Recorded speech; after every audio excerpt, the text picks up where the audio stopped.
Welcome to your lesson on probability, the addition rule. This is a follow-up to our lesson on Venn diagrams. All right, just to summarize some things we've looked at. The language of sets. We've looked at intersection as used with this symbol here, and it means A and B. We're looking for when events A and B both occur. Union looks like this, and that means A or B. And that was events A or B occur, or both occur. We talked about the complement, looks like this, and that means not A. And we haven't talked about this one yet. We'll come back to that one soon, but this is conditional probability. So again, we had this whales and fish example. The intersection is always where A and B occur. So in this example, it would be intersection of the characteristics that both whales and fish have. For union, it's all of that. It's A or B or both. So it would be all the characteristics of whales or fish or both. For complement, it's everything outside of a set. So in this situation, the complement of whales would be all the characteristics outside of whales, which would be all these here, but not those. Okay, again, for the complement, we know there's a formula. When you add a complement and its opposite, or the non-complement, we have it equals 1, right? When you add all this probability with the probability of things outside of it, you get a probability of 1 because it captures everything within that universal set.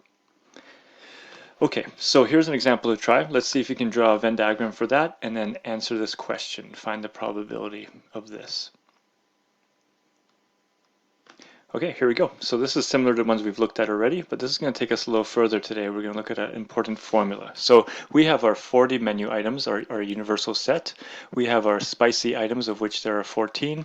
We have 9 vegetarian items, and 23 that were neither spicy nor vegetarian. As we talked about before, and maybe you got an answer for 6 here for the intersection, but the way we get that number is first, we look at 40, take away 23, there's 17 items remaining within this universal set that are within these circles, right? 40 minus that is 17 in these circles. However, these two values make 23, so that exceeds what we're allowed to have for these two circles, and that tells us the overlap is here. So 23, and we must have 17, so there's an overlap of 6.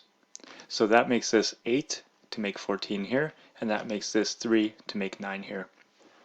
If you add these three up, you'll get 17 plus the 23 gives us the whole 40. Okay, so that is our answer for that question. The intersection of spicy and vegetarian foods items is 6 out of the total 40. All right, again, like I said, this will lead us to an important formula. So let's take a look at the formulas now. Definitely write down these 4 formulas we're going to have now. So we have disjoint or mutually exclusive events. So remember we talked about these being mutually exclusive. They exclude one another. When we do an or statement for those, so this or this, basically that's a union. Or is always union. So A or B, all we have to do is add up the probability of A plus the probability of B. That's our formula there for mutually exclusive. And then A and B, and always means intersection. And in this case, when things are mutually exclusive, there is no intersection, so the intersection equals 0. All right, now moving on to inclusive events. Those are events that do have an overlap. So in this case, A or B, and again, the work we've been doing so far brought us to this point. To find the union, to find everything within these circles, we add up the two probabilities, just like we did in that last problem. Let me go back in time. In this one, we add those two numbers up, but then we have to take away the intersection. To find out what's within these, that's 17 there, we need to do 14 plus 9, 23 minus the intersection, and then it tells us 17 is the answer for all of that. So going back to the formula is you add this probability plus this one, and you subtract away the intersection, because by adding this circle and this circle, you have counted this middle part as part of this circle and as part of this circle, so you've counted it twice. So we're subtracting away that extra time we've counted it. And then for intersection, for A and B, intersection when we have inclusive events, the formula is the same as this one. Notice that all we do algebraically is the union goes to this side of the equation and this intersection goes to that side of the equation. We're just swapping these two values. So the intersection formula is exactly the same with these two switched. Okay, key formulas. So let's use them here. Try the first problem here.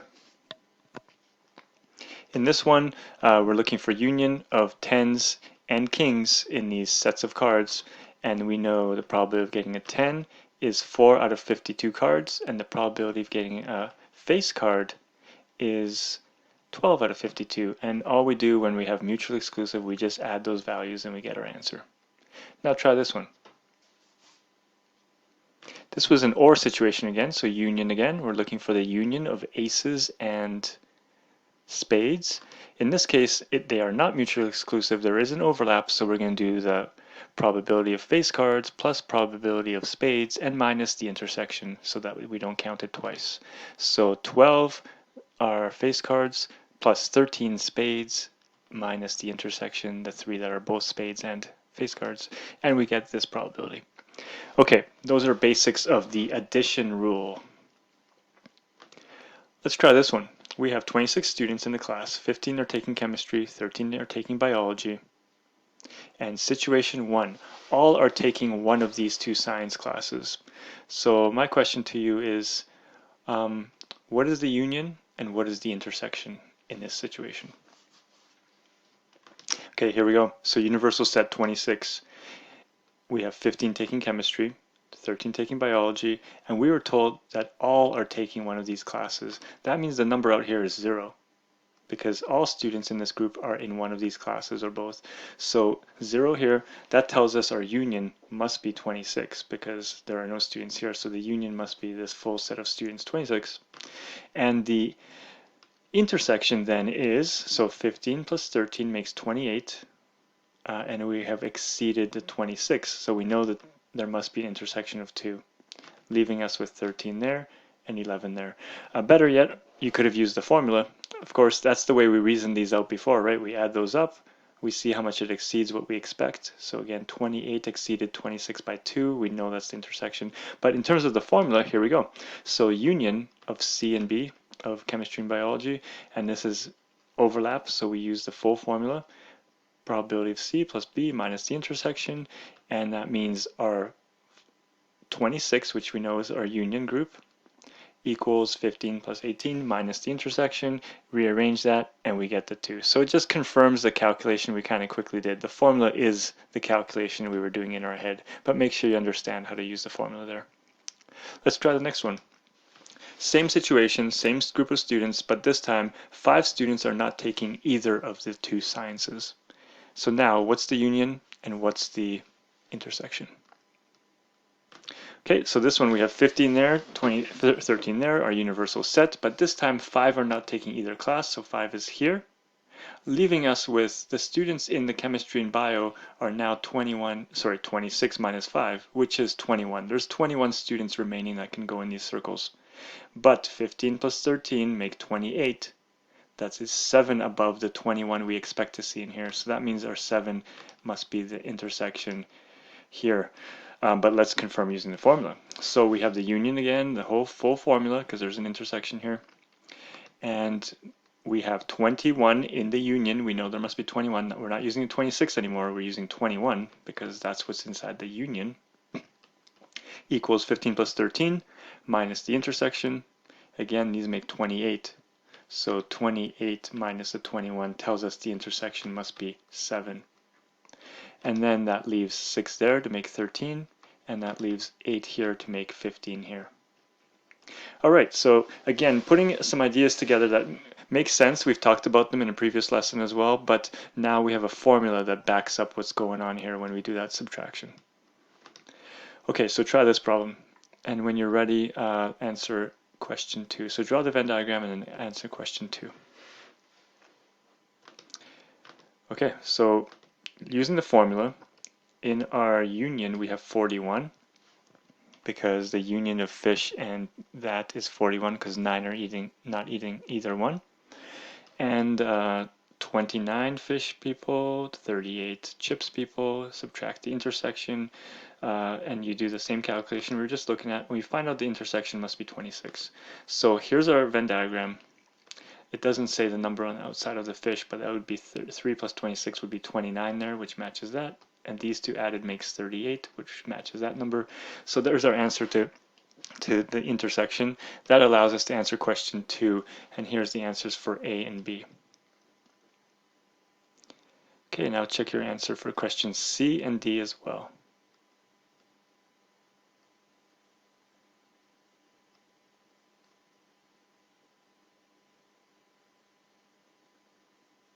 Okay, so this is not really D, this is question 3, I guess. But anyway, notice also the symbols. Make sure you understand what's going on there. We have, let me see if I go back to this one. No, so this one here, this is the intersection of fish people and people that don't like chips. So see, fish but not chips. Fish and not chips. That's how you can read that. Fish and not chips, which is fish but not these chips people here. So it's only, basically means only the people that only like fish. So it's the 3. And here we have, here, find this here. This means not fish union or not fish or chips people. So these are the people that don't like fish, so everything outside of the fish circle, and combined with the chips people. So everybody out here plus everybody here. Union means you just add them up. You're not looking for the intersection. So all that plus that. So those are 12 plus 9, 26. Sorry, 12 plus 9 plus 26, which is these people here, the fish, the chips people. Okay, let's try one more here.